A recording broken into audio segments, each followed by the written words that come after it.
Mahilig ba kayong magkwento? O mahilig ba kayong magbasa ng kwento? Kung oo, samahan ninyo ako.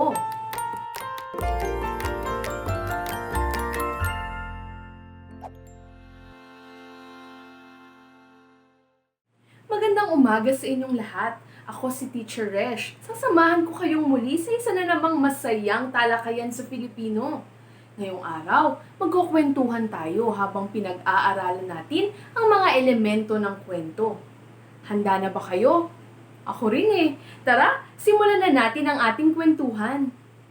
Alam mo ba na may 3 pangunahing elemento ang isang kwento?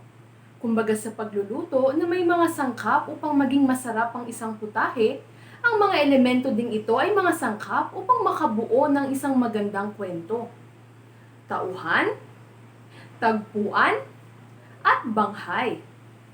Pero bago natin simulan ang talakayan tungkol sa mga elemento o sangkap ng isang kwento, sama-sama muna nating panoorin ang Gusto Kong Manood ng TV na isinulat ni Chrissy Zamora Martinez at iginuhit ni Christine B. La Rosa.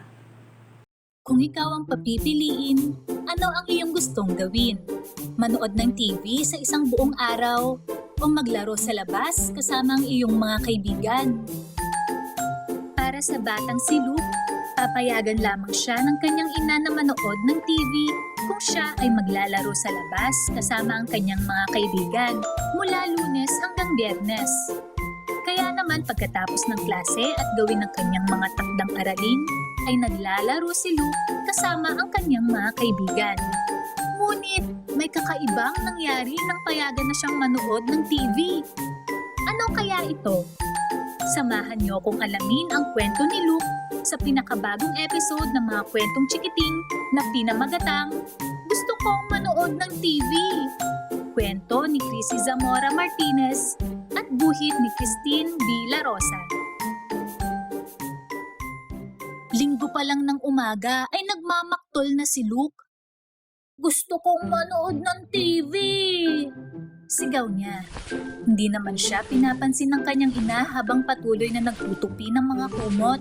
Bakit hindi ako pwedeng manood ng TV? Palahaw ni Luke. Gusto ko pong manood ng TV, Mama! Sigaw pa niya. Kunwaring walang naririnig ang kanyang ina habang naghuhugas ng mga pinggan. Iniligpit pa nito ang mga basang plato. Panood po ng TV! Hagulgol ni Luke. Maya-maya pa ay abala na si nanay sa pagwawalis sa kusina. Manunood po ako ng TV! Pangungulit ni Luke. Gusto ko po manood ng TV! Sige, mahinahong wika ni nanay. Bakit po ba ayaw ninyo ako? Teka, ano pong sabi ninyo? Lumaki ang mga mata ni Luke. Ang sabi ko, sige. Sambit ni nanay. Ngunit sa isang kondisyon. Makapanonood ka ng TV sa Sabado kung gagawin mo ang mga ipagagawa ko sa iyo. Gagawin ko po lahat para sa TV. Ano po iyon, Mama? Sabik na tanong ni Luke. Gusto kong maglaro ka. Sabi ng kanyang ina. Ilang sandaling napatitig si Luke sa kanyang ina. Parang hindi makapaniwala sa narinig. Isang matamis na ngiti ang sumilay sa kanyang mga labi. Maglalaro po ako? Sige, gusto ko po iyan. Maglalaro ka mula Lunes hanggang Biyernes para makapanood ka ng TV sa Sabado. Pagpapatuloy ng kanyang ina.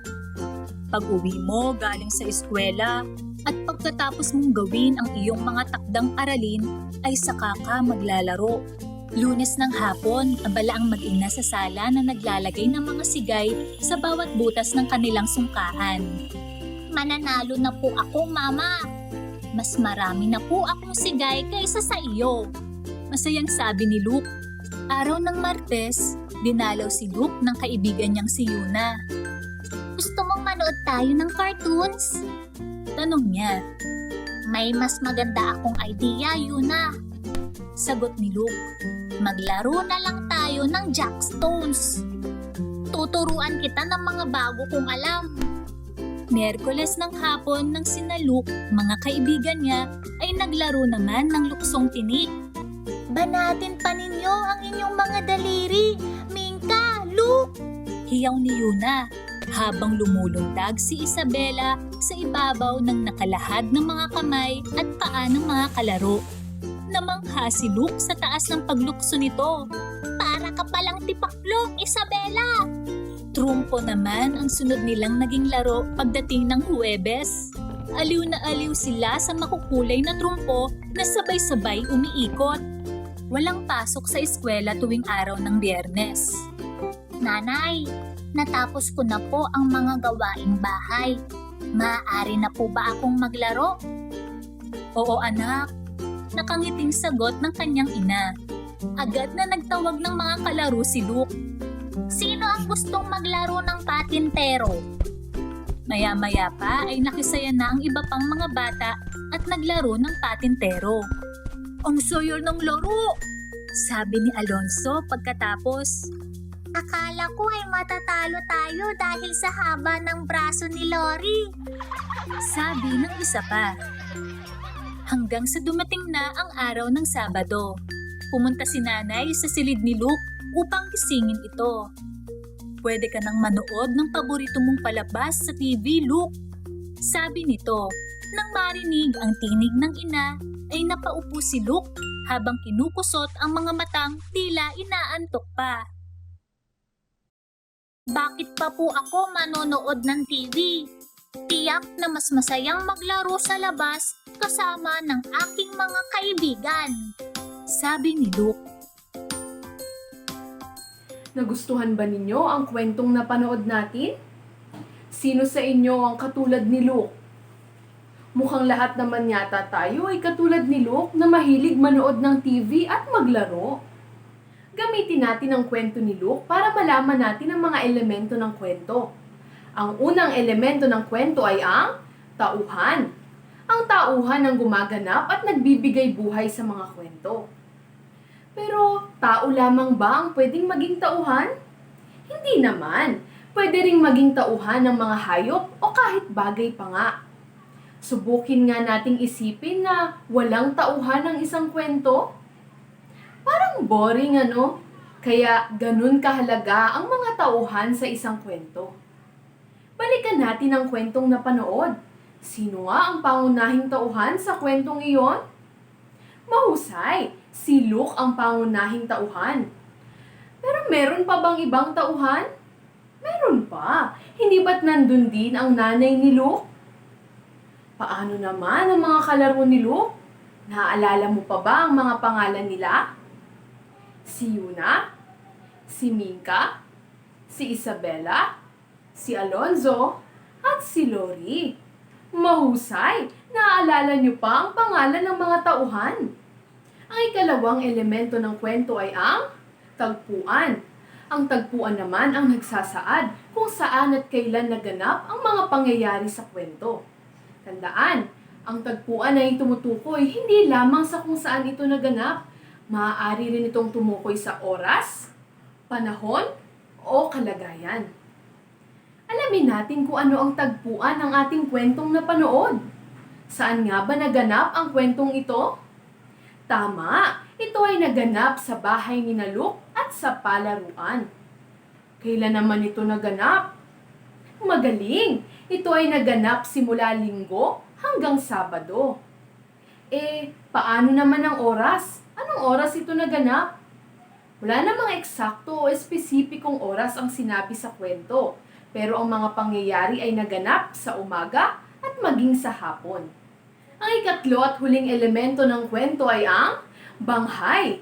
Ang banghay ay tumutukoy sa daloy o pagkakasunod-sunod ng mga pangyayari sa kwento. Natatandaan mo pa ba ang pagkakasunod-sunod ng pangyayari sa ating kwentong napanood? Ang kwentong iyon ay nangyari mula Linggo hanggang Sabado, kaya simulan natin ang pangyayari noong Linggo. Linggo, gusto ni Luke na manood ng TV. Kaya lang, papayagan lamang siya kung maglalaro siya mula Lunes hanggang Biyernes. Lunes, naglaro si Luke ng sungka kasama ng kanyang ina. Martes, naglaro si Luke ng jackstone kasama si Yuna. Miyerkules, naglaro si Luke at ang mga kaibigan niya ng luksong tinig. Huwebes, naglaro sila ng trumpo.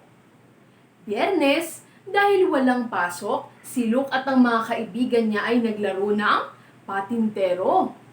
Sabado, mas pinili ni Luke na makipaglaro sa mga kaibigan niya kaysa manood ng TV. Hayan, nabuo na natin ang mga pangyayari sa kwento. Salamat at tinulungan niyo akong mapagsunod-sunod ang mga pangyayari sa ating kwento. Balikan natin ang ating mga napag-aralan. Ano-ano nga ulit ang mga elemento ng kwento?